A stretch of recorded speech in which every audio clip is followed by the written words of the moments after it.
It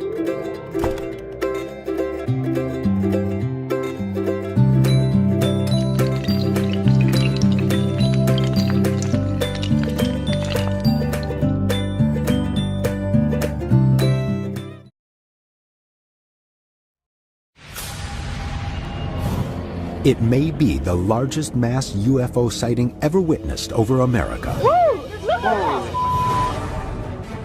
March 13th, 1997. The skies above Arizona ignite. Major sighting here. Fiery globes seen by thousands. They started multiplying. One light became two lights, a third, a fourth.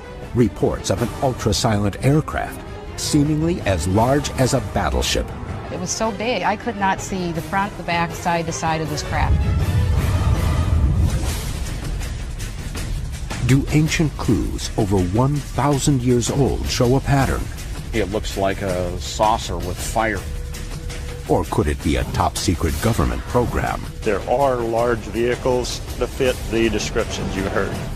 And what does the state's former governor now say? I describe what I saw as being otherworldly. This is case number 97202, Arizona Lights.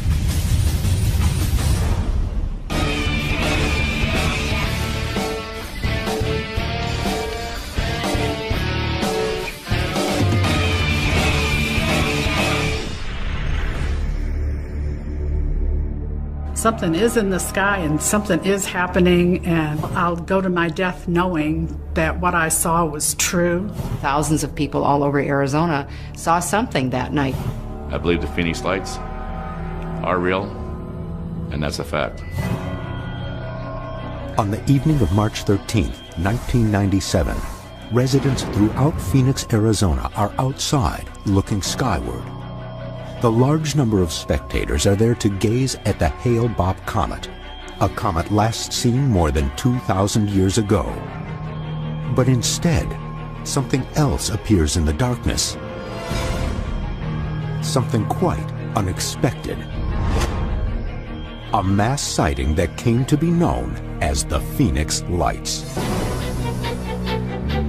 What people saw on March 13th, 1997 put Hale-Bopp to shame. The most famous aspect of the case is the videotape footage of anomalous lights that appeared over Phoenix around 10 p.m. According to eyewitnesses, the lights seen are red or orange in color and appear to blink on. They also very interestingly describe them as hovering or maintaining altitude. They don't seem to descend over time.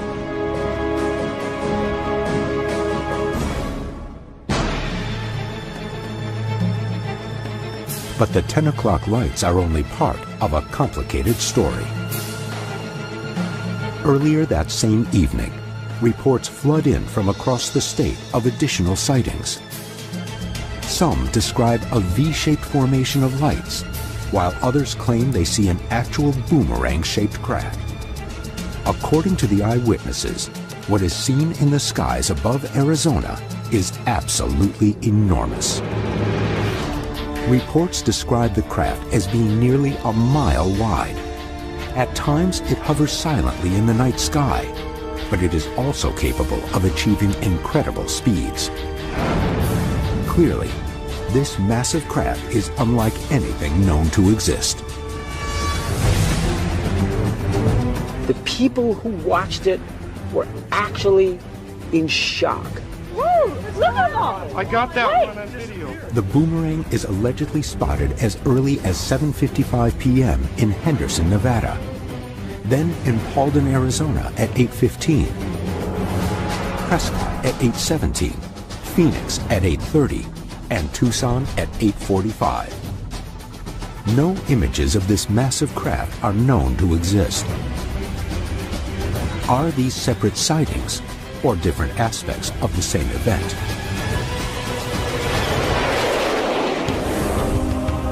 The investigation aims to find the answers to the numerous events in Arizona's crowded skies. Pat Uskert will uncover local history of UFO sightings in the Phoenix area. I think we're really talking about something that is either so top secret that it's decades ahead of what we know, or we're looking at a genuine extraterrestrial visitation here. Dr. Ted Ackworth will examine the video evidence of the 10 o'clock lights and will conduct an experiment to replicate the event. One thing I want to look at closely is the dynamic aspect of these lights, how they move or don't move through the night sky. And Bill Burns will analyze the nature of the alleged boomerang craft. A lot of people say that the craft over Phoenix that night at 8 o'clock was an extraterrestrial spacecraft. The investigation has enlisted the help of documentary filmmaker James Fox. He has been chasing this mystery since 1997. I have been investigating this for quite some time. Something very large flew over the state of Arizona, and to this day it remains inexplicable.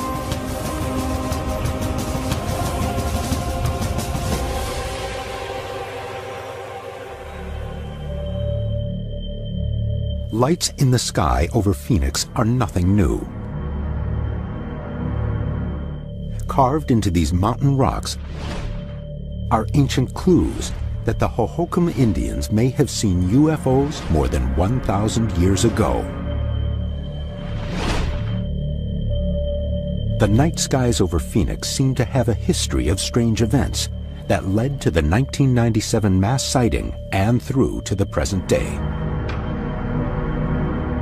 I believe they were not of this world. And I thought, wow, I'm just seeing things that most people are never going to see in a lifetime. These events occurred over 11 years ago. Why are people still talking about them? The eyewitnesses aren't buying the explanation. UFO hunters asked for and received an official statement from the Air Force in regard to the 10 o'clock lights over Phoenix on March 13, 1997. It states that the lights were caused by LUU-2 illumination flares dropped by A-10 Thunderbolts. The Maryland Air National Guard performed the drop as a training mission over the Barry Goldwater mountain range. The only explanation is flares from the Maryland National Guard? They're saying that there were flares dropped from the Air National Guard, and I think a lot of the witnesses and the videotaped evidence will suggest otherwise.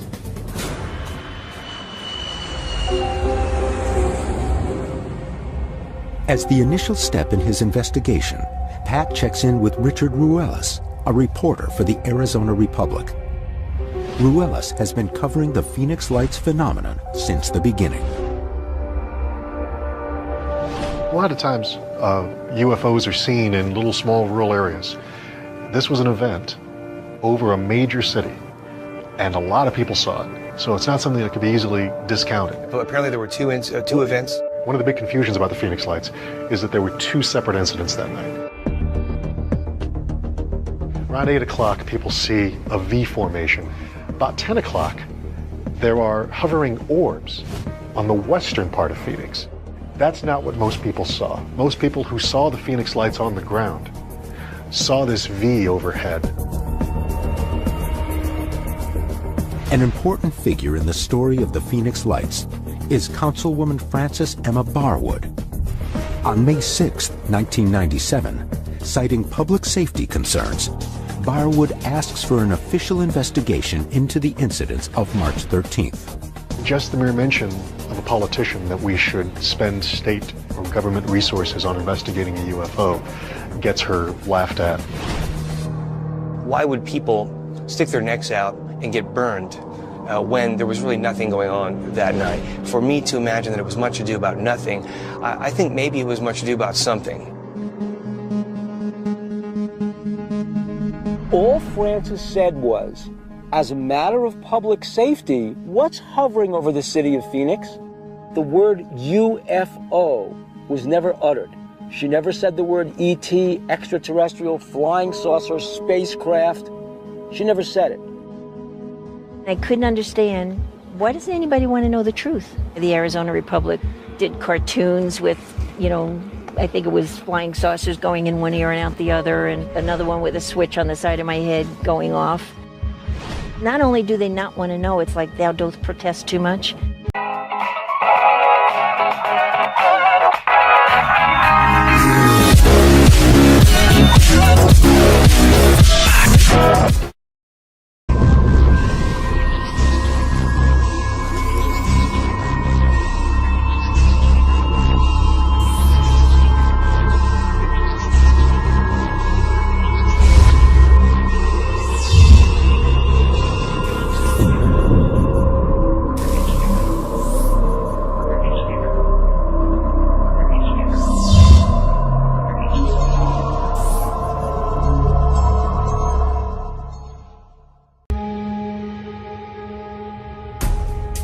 So, Frances, what sort of response was there? I started getting phone calls at 7 o'clock in the morning. It didn't stop until 11 o'clock that night. And over the summer, we take a break, and I tried to call back everybody. I called over 700 people. Did you pursue any investigation on your own to follow up on this? I referred all the phone calls to the governor, Governor Symington at the time. Arizona's Governor Fife Symington is pressured to find an answer to the sightings. He calls a press conference on the morning of June 19, 1997. Symington states that he will look into the issue. And we're going to get to the bottom of it. We're going to find out if it was a UFO. Later that same afternoon, the governor calls for another unscheduled press conference. And now I'll ask Officer Stein and his colleagues to escort the accused into the room so that we may all look upon the guilty party. And he starts talking about the Phoenix Lights. And we thought, wow, you know, he's really going to check into this. Anyway, out walks his chief of staff in this costume and like an extraterrestrial. And we realized this was a big joke. You know, first of all, not at all like Fife. Doesn't have a sense of humor. This just goes to show that you guys are entirely too serious.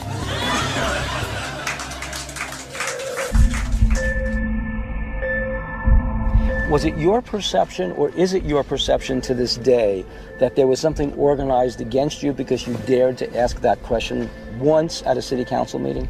It seems that way. So many people wanted to know the answers. And never did I have anybody negative from my constituents or anybody in the city or anybody in the state. The negativity came from government officials.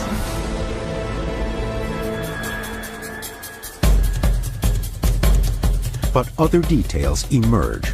Strange video taken in the days, months, even years before the mass sighting may hold clues. And the governor, who laughed at first, now makes a stunning reversal. What did he see with his own eyes? I saw a large delta-shaped dark object.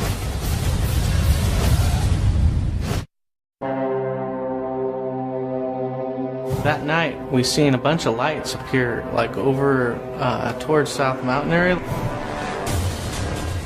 The March 13th, 1997 sightings in Arizona are complicated, combining multiple sightings across the state. An immense boomerang-like aircraft, sometimes reported as 5 lights in a V-shaped formation, and perhaps most famously, a series of red-orange orbs above Phoenix.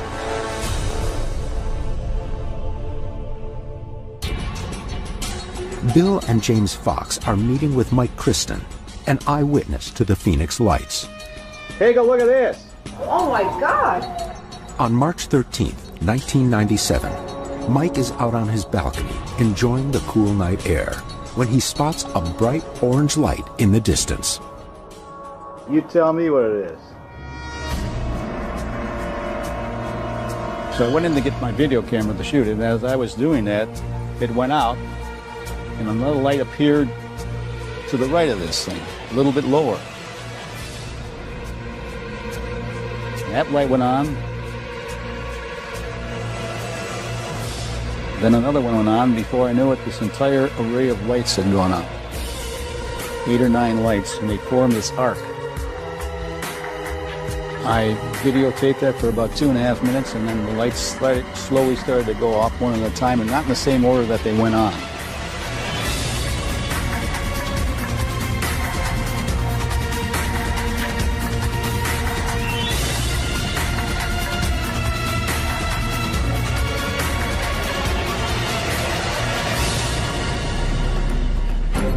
The Air Force's explanation for the lights is that they were caused by LUU-2 illumination flares.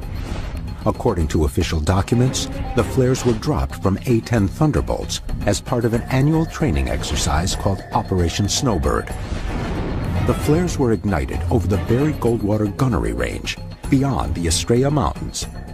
Both are visible from Mike's house. Had you ever seen a light like that before in your life? I had not. I've always seen maybe 1 or 2 lights or so off in the distance. And this is the first time I've ever seen them this far to the east. They were extremely bright compared to any of the lights I have seen before. And I thought it was unusual the way they held their pattern. Is that what the flares usually do that you've seen in the past? No. Flares will drop in different rates. They will drift because of the wind, and they won't hold a pattern. Lights that Mike saw, one, looked nothing like the flares he'd seen before. Two, they were preceded by an orange orb that Mike couldn't identify. Could they have been different types of flares? Those are the questions we have to answer. What do you think you captured on videotape that night? Could have been one of three things in my estimation. Number one, it could have been a hoax, which I don't think it could have been a hoax because it was pretty elaborate. It could have been an alien spacecraft, but I have no proof of that. And the only other thing that I can figure out it could be is some kind of a military experiment.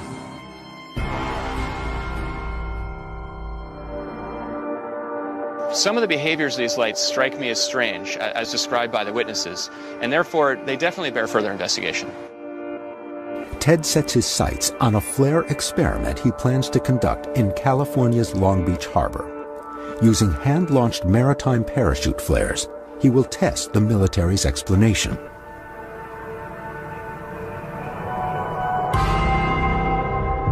Another witness to the 10 o'clock lights over Phoenix is Dr. Lynn Ketai. A physician and documentary filmmaker, Dr. Ketai chooses to remain anonymous for 7 years after the incident. In 2004, at great risk to her professional reputation, she comes forward with the stunning revelation that these lights have appeared before. I was experiencing these phenomena for 2 years prior to the mass sighting. I had a very close sighting to our home. I tried to take everything in, the size, the shape, the color. They were about 3 to 6 feet each. They were orbs. There was a uniform amber color throughout. It didn't glare at all.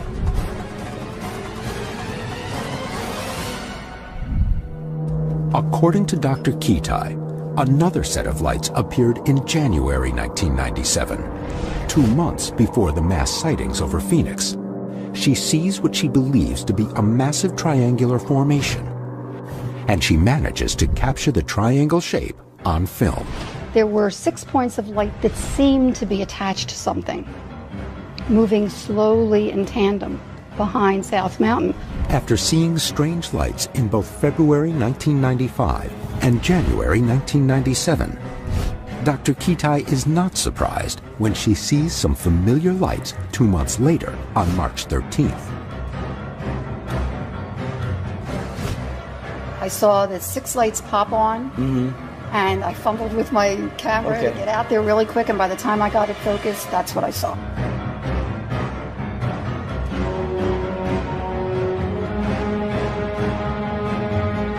And we're looking in the direction of South Mountain? Yes, to the airport.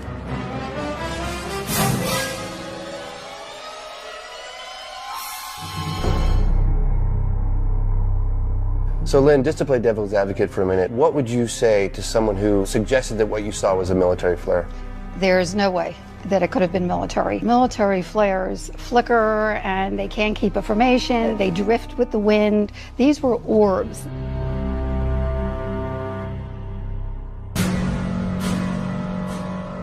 Another eyewitness who manages to capture his experience on tape is Stephen Blonder, the author of Oracle of the Phoenix.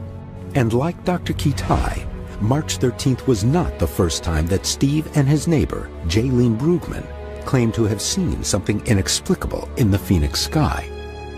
March 10th was the first night that I saw strange lights in the sky. Did you see it on there? Yeah, I got it on tape. I got out my video camera and I started filming this thing, trying to get a close-up of what it was. And it was this orange pulsating light that was unlike anything I'd ever seen in my life. Jaylene, how did you get involved in this?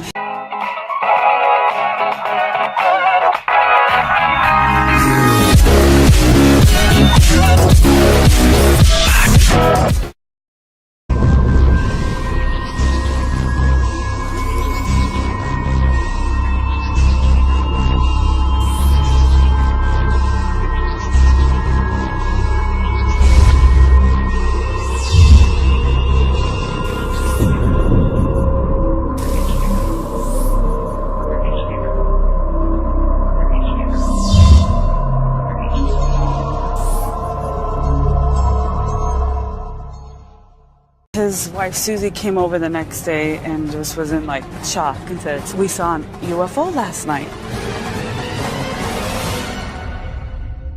For the next 3 nights, Steve's balcony becomes the scene of nightly viewing parties. Susie, they're back. And each night, they are not disappointed. But it's the sighting on the 13th that captivates Steve and Jaylene as well as the rest of Phoenix. Major sighting here. No, there's 5. Oh! Another one just showed up. Like the other eyewitnesses to the lights, neither Steve nor Jaylene accept the official explanation for what they saw that night. I was very upset when I saw the flare story come out because I knew it wasn't flares.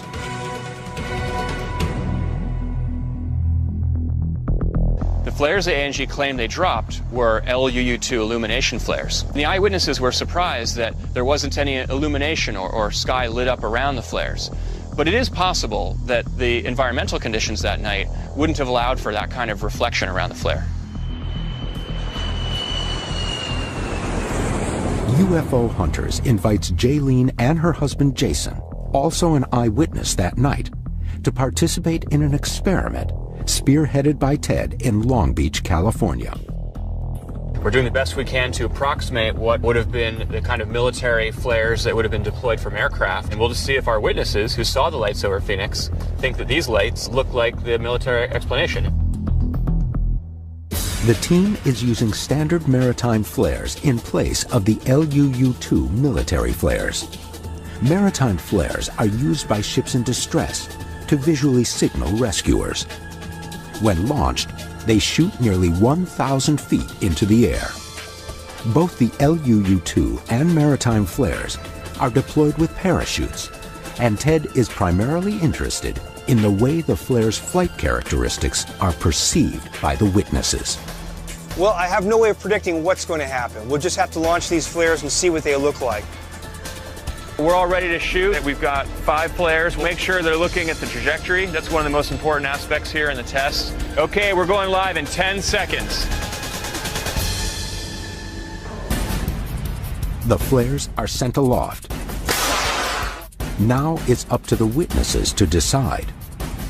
But could there be another military angle to this case?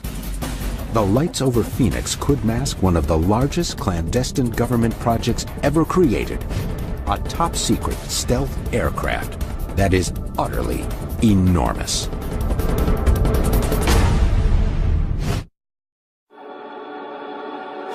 The UFO Hunters are in Long Beach, California, conducting a flare experiment with Jaylene and Jason Brugman, eyewitnesses to the so-called Phoenix Lights event of March 13, 1997.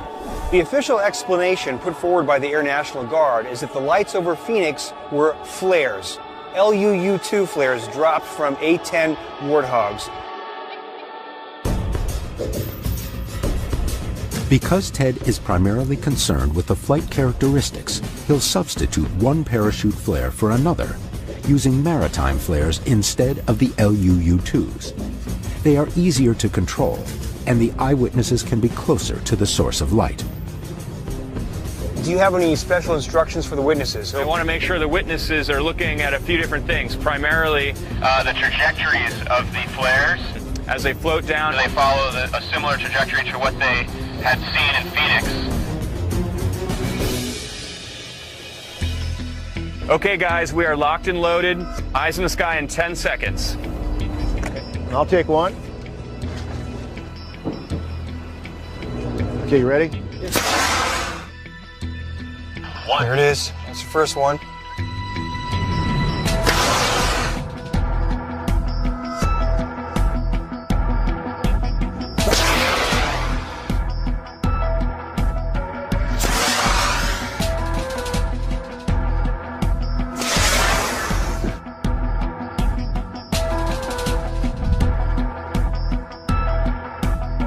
Let's call it in. Ted calling, Pat and Bill. So how was it? What I noticed is, even though the other ones came on at different times, but they all were staying in the line. The ones that we saw were hovering, maintained altitude. They never dropped. Yeah. The lights went out at the same altitude. Would you guys say what you saw that night is totally different from what you just saw right now? Totally different from what these flares showed here tonight. We do know there were many other witnesses, and some of the things they've described just do not seem possibly consistent with flares. The hang times, the blinking on and off, the spread over the distance, the velocities just are not consistent with any kind of flare configuration that I could imagine. So it really leaves me wondering overall whether or not it could have been flares in '97.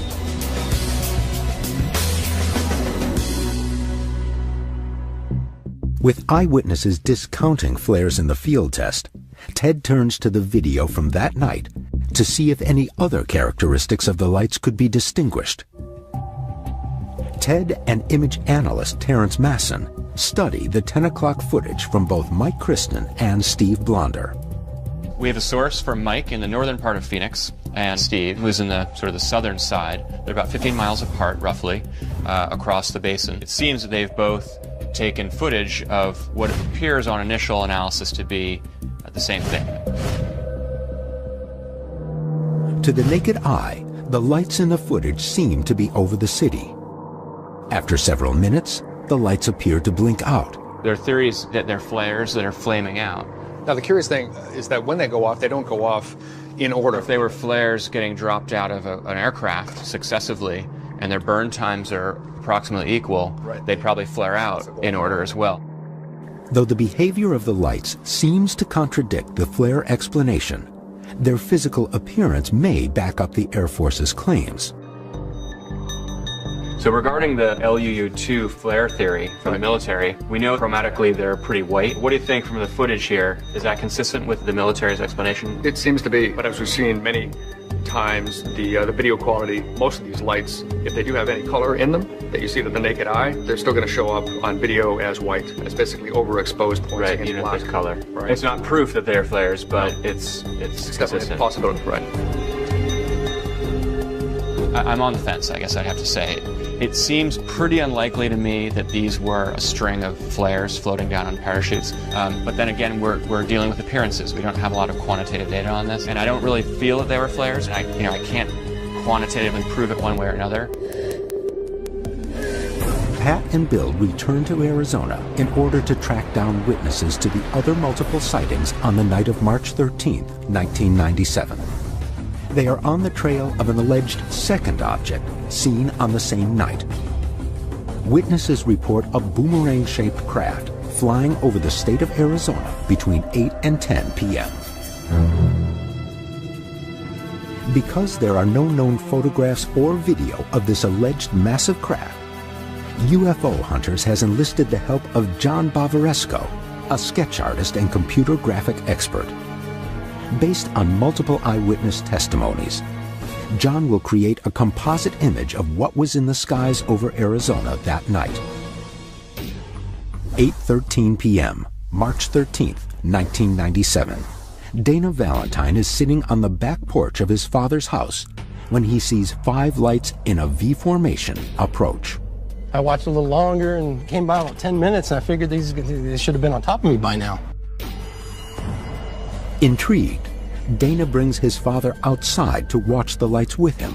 We couldn't tell if it was 5 units or one huge one, but as it got closer, we believed that it was starting to be one big one because it was just huge. So it didn't look like it did have a body shape to it? Well, it definitely was one big object to me. How big would you say that it was? If I had to go from the left light to the right light, I'd have to say probably close to a mile. John takes the visual details and puts the information into the CGI program. He shows the image to Dana. Okay, what I've done here is an animation of a direct overhead shot, basically on how you witnessed it as it passed over. The lights look good, the size is right, that's definitely what I saw. Dana's description of the V formation is consistent with other witness testimony. A mile from tip to tip, 5 large lights, and completely noiseless in flight. Bill, James, and John meet with another witness, Terry Mansfield, who claims to have observed a boomerang-shaped craft. All of a sudden, one of my volunteers pointed straight up and said, "Oh my gosh, what's that?" And we all looked straight up. First thing I noticed was there were no more stars. I couldn't see the stars anymore in the sky. And it appeared as if there were a black, shimmery, satiny piece of material right over my head. Terry seems to see details that few others report. The craft seems to shimmer in the night sky.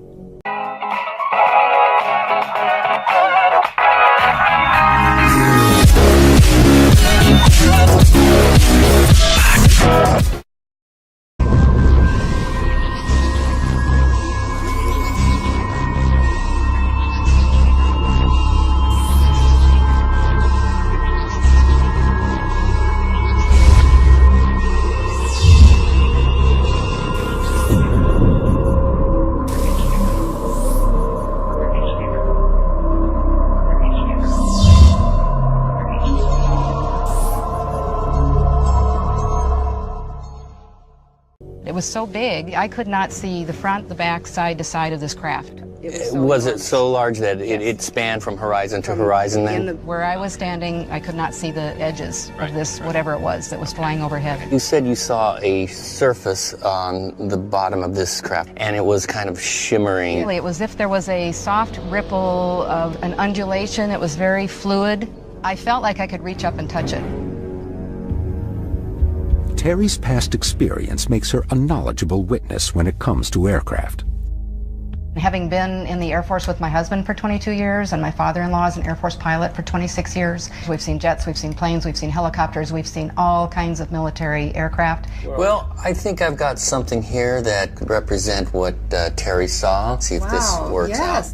You've got the undulation just right. Yeah. You've got the, we've got blacks, silvers, a little bit of grays. It looks very fluid. Very, very similar to what I saw. Is, you know, right. It's just because the whole screen is covered with what I saw that night, which is, that's exactly. That thing's just enormous.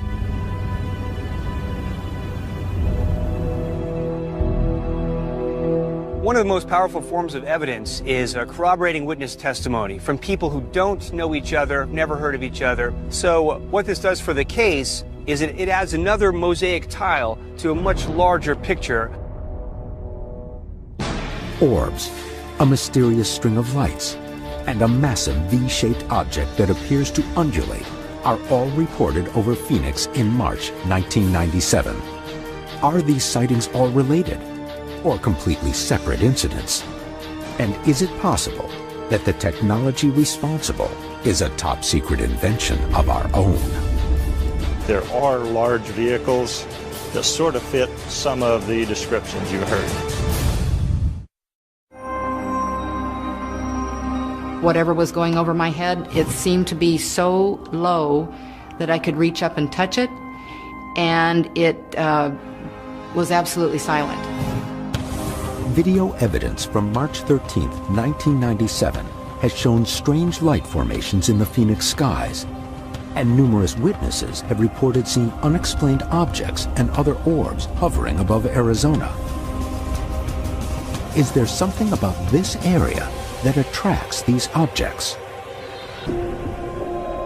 Pat meets Jeff Woolwine, a UFO researcher at the foot of the White Tank Mountains. These hills are riddled with petroglyphs, rock art carved into the landscape primarily by the Hohokam, a Native American people who lived here from 200 BCE to 1400 CE and then mysteriously disappeared.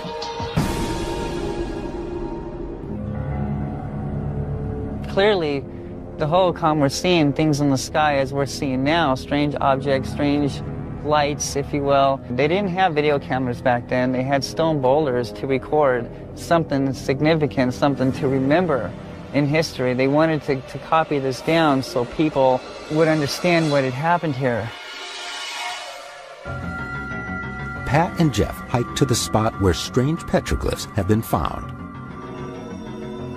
Among the petroglyphs is an image Jeff believes to be significant. You'll notice this interesting line here. It has a block here, a block here, a block here, and a line. In today's world, what we like to call them is barbells. Barbell-shaped UFOs, like this one videotaped over Phoenix on January 24, 2005, are well known to modern researchers. It's possible that local tribespeople were inspired to record their own sightings on these very rocks nearly a millennium ago. And when you say barbell, you mean a barbell-shaped UFO? Barbell-shaped UFO, correct. Right now, I'm looking at glyphs that are very interesting, but again, they are Jeff's interpretation. You could speculate it could be the sun, a star, but it could also be a light in the sky. That's correct. These people could have been recording UFOs, or they could have been recording celestial events, stars, comets, that sort of thing. So at this time, it's just a theory, but it's a very interesting one. While Jeff's interpretation is a personal one, even government experts who have studied the petroglyphs for years have difficulty explaining some of the images. Doc Tallboys is a park ranger and works with the Arizona State Historical Preservation Office on the study, cataloging and mapping of all the sites in the White Tank Mountain Regional Park. So, Doc, what's your take on the White Tank Mountain petroglyphs? The Hohokams really observed what was going on around them. They were great observers of celestial events, seasonal events. So they really left us an interesting pictorial history of that from their point of view. We have pictures that could look like alien beings, men wearing helmets. We have one obvious one that, if you look at it one way, it looks like a saucer with fire coming out of the bottom. We're strictly speculating on what these things mean. We have no idea what they mean, because there's no Rosetta Stone, there is no bridge to translating what they might have been. But while the mysteries of the ancient petroglyphs are hidden by history, the truth behind the lights seen over Arizona may have been intentionally kept secret. In nearby Mesa, Arizona, Bill and James Fox arrive at the Arizona Wing Commemorative Air Force Museum. They are meeting with aviation expert and author Bill Scott, who did research on a highly classified black operations aircraft for an article in Aviation Week magazine. What he pieced together in his research bears striking similarities to what was witnessed over Phoenix. Apparently it was up to a mile across. It could fly silently, it could hover. When it took off, the witnesses described it as, had they blinked, they would have missed it. It was a boomerang shape. Boomerang shape, V shape. You have done a lot of research. You've written a lot of articles for Aviation Week and Space Technology. What is your take on this? We came across a number of black programs, highly classified programs, that probably included near neutral buoyancy. In other words, it's a vehicle filled with helium. It had a rigid hull, so we call them rigid hull airships. Some of these were reported as being very large, perhaps the wingspan of a football field. They typically were triangular shaped. Some were sort of boomerang shaped. No pictures, official diagrams, or blueprints of these types of vehicles have been released by the government. If the U.S. military does operate these massive aircraft, they still remain secret. These things might have been developed for Special Forces operations. Nice thing about this particular vehicle design is it could carry fairly large payloads. So you could put an entire small unit of fully outfitted troops on board. Is there any projected point, at least in your estimation, when these covert aircraft will be revealed to us? They may never be revealed, because as long as it's an advantage, we don't want people to know about them. That's the way the black world thinks.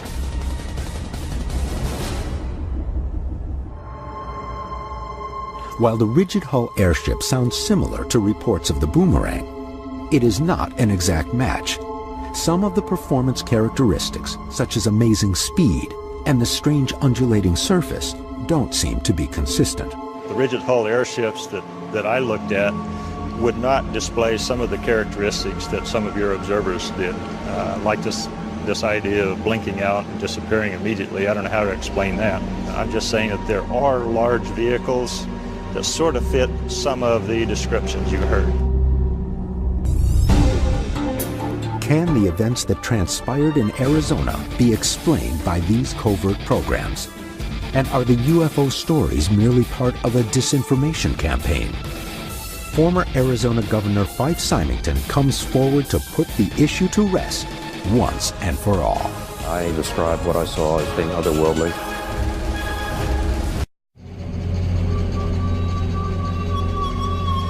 Bill and James Fox are meeting with Fife Symington, the governor of Arizona from 1990 to 1997. On June 19th, 1997, the governor holds a press conference and promises to investigate the Phoenix Lights event. But then, later that same afternoon, he calls another conference and brings his chief of staff out before the press dressed as an alien. Now, Symington explains his actions. The whole world descended on us. We were just inundated from all over the world, the Peking News Bureau, the BBC, everybody sort of descending on Phoenix about the lights over Phoenix and what was happening. So I got together with my staff and made the decision at that point to do a spoof to try to kind of lighten the atmosphere. But I didn't realize I was going to offend so many people. I was just simply trying to kind of add some levity to this atmosphere, which I thought was really starting to get a little too hyped up, a little over the top. Too much hysteria. You've said repeatedly that you pursued all these avenues to get to the bottom of what was going on in Phoenix in March of 1997. What were those avenues, Governor, and how did you pursue them? I asked my staff to call the commanding officer at Luke Air Force Base and to call the head of the Department of Public Safety and the general who was in charge of our guard to try to find out what it was. And the Air Force totally blanked us. They just said we have no comment. That was it. No comment. Not we don't know, but no comment. We have no comment. That's unacceptable, though, isn't it? I mean, that's just not acceptable. You have to know what flies around in your airspace, right?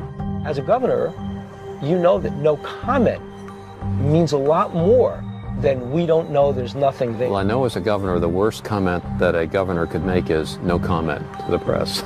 No comment means there's something to comment about. So for the first time, we found out that the Air Force knew there was something there, but would not talk about it.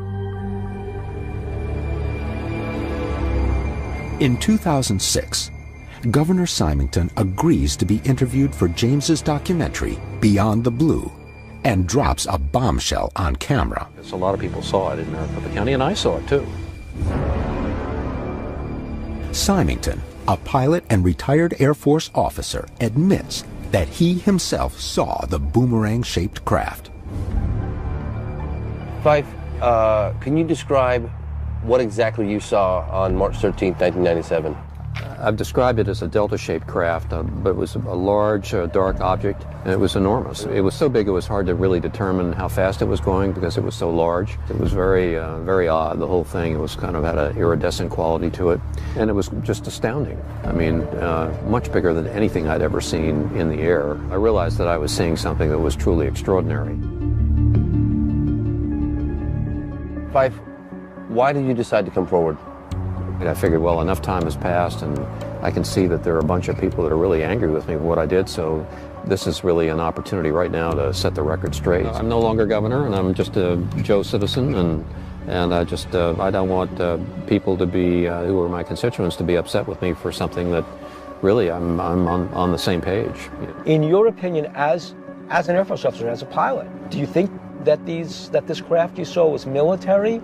Do you think the craft you saw might have been extraterrestrial or something along those lines? I've used the word before to describe what I saw as being otherworldly. I just don't believe that it came from anything that we know, on Earth. So you call it extraterrestrial, otherworldly. It was an incredible thing to see, and I just don't know of any earthly explanation for what we saw.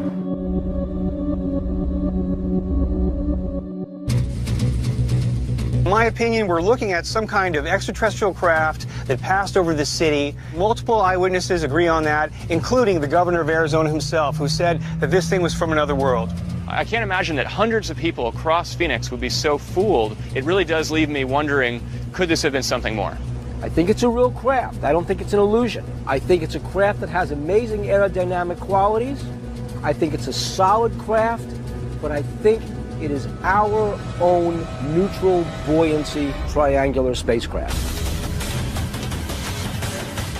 Tests have shown the lights captured on video on March 13, 1997 behave unlike conventional flares. And witnesses across the state remain convinced that they saw something extraordinary. Was the state of Arizona a testing ground for a new and still secret technology? Or were the witnesses on the ground truly seeing an object from beyond this world?